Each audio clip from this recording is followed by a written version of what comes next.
very much. First of all, can I thank Cathy Ashton both for a welcome gift to the Council, but also for the enormous hard work that she's putting in on behalf of the European Union to try and get a resolution to this issue. Thank to the Spanish presidency for their help and facilitation.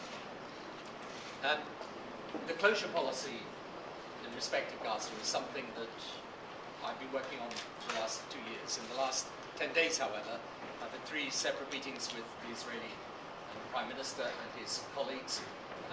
I hope we are now in a position to move forward in this way. First of all, and most importantly, that we would, whilst Israel will maintain the blockade in respect of weapons and combat material coming into Gaza, that we change the situation so that those goods that are necessary for ordinary civilian life are brought into Gaza as a matter of course. In other words, we change from the so-called permitted list of items where things only come in if they're on that list to the prohibited list where things come in unless they're on that list.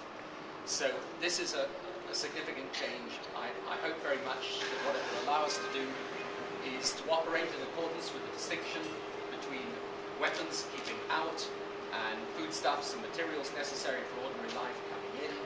It will allow us to rebuild the infrastructure in Gaza.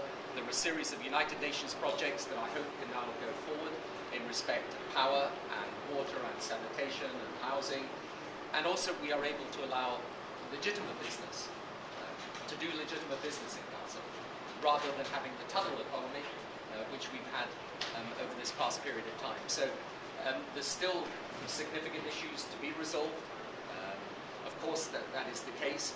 We also want to see the European Union have a role at the Rafah crossing, potentially more widely than that. There's also the issue of making sure the Palestinian Authority is properly party to these arrangements and also helping with getting goods into Gaza. But most of all, what we want to see is a situation where for people in Gaza, they are given some hope, some help, some prospect of a stake in the future. That is important to them.